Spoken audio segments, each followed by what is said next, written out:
But when you give up your manhood, I've never seen somebody recover from it.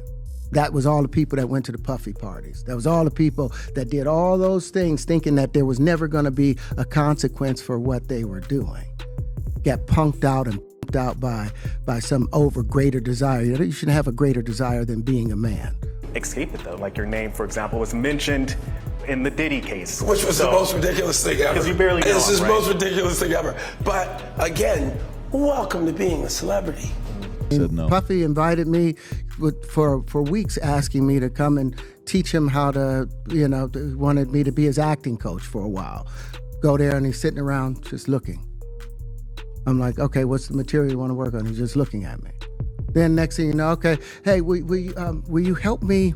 I want to hear your music. So I come over there and I play the music. And he's sitting there just looking at me, like waiting. Okay.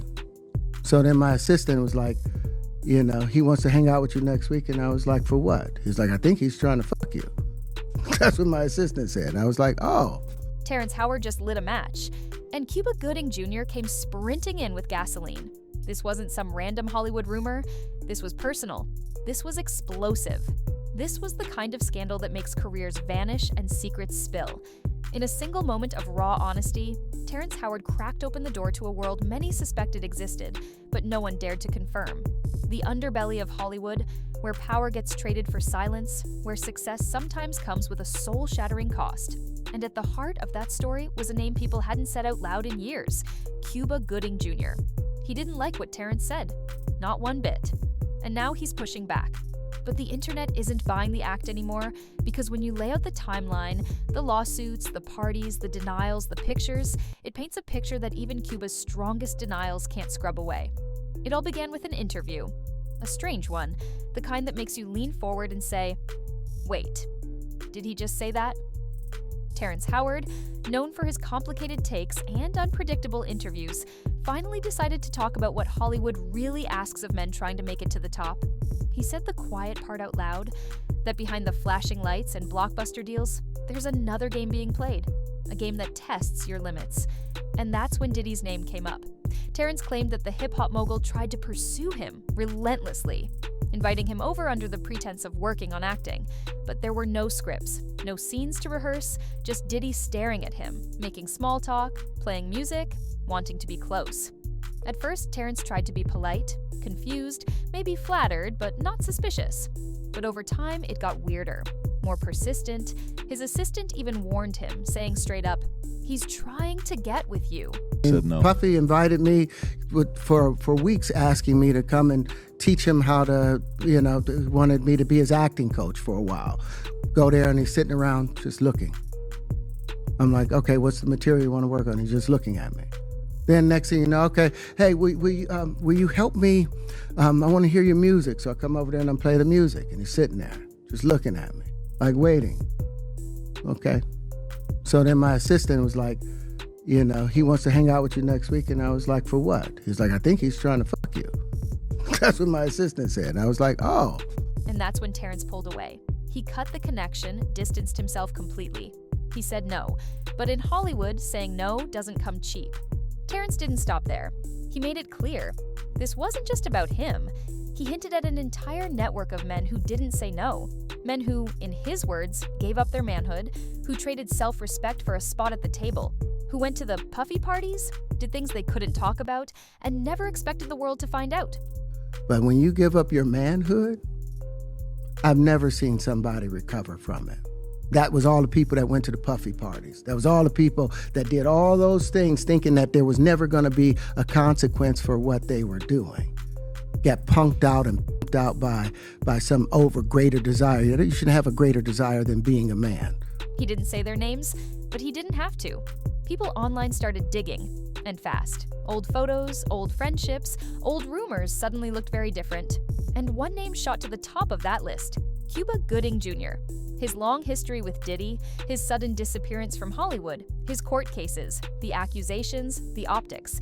And just like that, Cuba found himself back in the headlines, and not for a comeback. Cuba's story didn't start in scandal. In fact, his rise was one of Hollywood's most inspiring.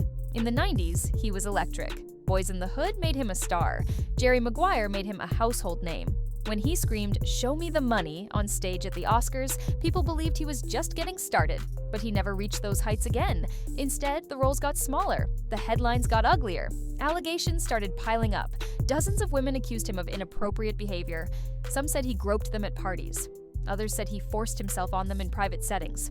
By 2013, Cuba had to settle a civil suit quietly, one that accused him of a violent act. And that was just the beginning. Over 30 women eventually came forward, and though not all of the cases reached court, the cloud around his name grew darker by the year. In 2022, he pleaded guilty to 1 count of misdemeanor assault. He was sentenced to behavioral counseling and alcohol treatment. He said he was changing. He said he found God. But to many, it looked like a rebrand, not a rebirth. Then came the lawsuit that tied everything together. Lil Rod, a music producer once close to Diddy, filed a massive legal complaint. And buried inside it, almost casually, was Cuba Gooding Jr.'s name. Rod claimed that during a lavish New Year's Eve yacht party hosted by Diddy, Cuba didn't just show up, he crossed a line. According to the lawsuit, Diddy had been grooming Rod, and Cuba was part of the circle, allegedly touching Rod inappropriately while Diddy looked on. The imagery was sickening. And even worse, Rod said there were pictures. Cuba scrambled to get ahead of the narrative. He did interviews. He called the whole thing nonsense, said the photo was misleading, claimed there were hundreds of people there and the moment was twisted to look inappropriate. Picture that says that I had my shoulder on him and all this stuff, making it look sordid. Well, that picture, everyone in the room, there's probably 300 of us on the deck of P. Diddy's, I'm gonna show you, on P. Diddy's boat, New Year's Eve. I went from one ship, Happy New Year. So I hung out with Tyson, and next ship, there's Drake. This ship had P. Diddy. He had his guy, his videographer, they're listening to music. And he says, "Hey, Cube, listen, you wanna hear P. Diddy's new song?" I said, "Yeah, sure." There's this angle, which to me makes me laugh because I go, "Oh, I get it. You made it look the way you wanted it to look." But that, and if you hold it, you know how you hold it and it does the thing where, can you hear all the people? If you tap it or something, it's a live picture. You see what I mean? It's like, here we are just listening to music. But the way he said it, nervous, rambling, defensive, he couldn't stick to one story. He contradicted himself. He downplayed his relationship with Diddy, but also said he admired him. He said they weren't close, then talked about being on multiple yachts with him. And once again, it all started to feel like a performance. But this time, nobody was buying a ticket. As Diddy's legal troubles intensified, the whispers of a so-called Diddy list began spreading online. According to rumors, federal investigators had compiled a list of names, people who had attended parties, had knowledge of events, or were involved in ways not yet fully known. Cuba's name was reportedly on it. And suddenly, he wasn't the only one laying low. Stevie J vanished from the public eye. A few other insiders deleted their socials. People who once boasted about their access to Diddy were now acting like they never met the man. Hollywood was watching, nervously, quietly, because everyone knew when the feds show up, no one is safe.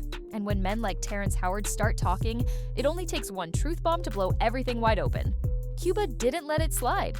Word spread that he was furious with Terrence, that he thought Terrence was chasing clout, trying to ride the Diddy hate wave to boost his career. But the timing was suspicious, because right after Terrence spoke out, Cuba started doing interviews, not to promote a movie, not to talk about new projects, just to clean up a mess. He called the lawsuit bogus. He said the picture meant nothing. He claimed he barely knew Diddy, but it all came off as desperate. Terrence, on the other hand, stood firm. He said if people thought he was lying, they should come say it to his face. He said that men used to own their words and be willing to stand behind them.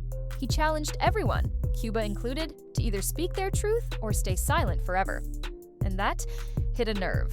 Online, the reactions were brutal. Clips of Cuba stuttering through interviews went viral. People dissected his body language, his tone, his half-finished sentences. The top comment under one video read, "He looks like he's hiding 20 years of secrets." Memes started flying. Cuba in radio was him being real for once. Terrence Howard was Lucius Lyon even in real life. Say what you want, but he kept his soul. And even fans who once loved Cuba's early work admitted something felt off.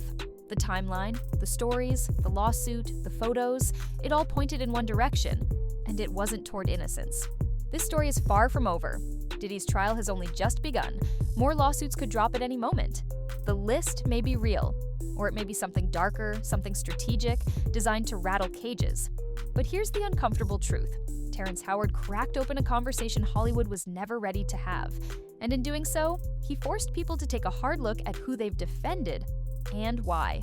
Cuba Gooding Jr. might claim he's being unfairly targeted, that he's just another celebrity caught in the crossfire. But when you stack up the facts, the footage, and the vibe, it's hard to call this just a misunderstanding. He says he's clean, the internet says otherwise, so now we wait to see who else speaks out, to see what else comes to light, and to see if Cuba's name ever leaves that list. One thing's for sure, Terrence Howard didn't just spark drama, he might have started a full-blown reckoning. Because when the walls start closing in, everyone talks. And in Hollywood, the truth doesn't stay buried. It just waits for the right moment to explode. What do you think about this whole situation?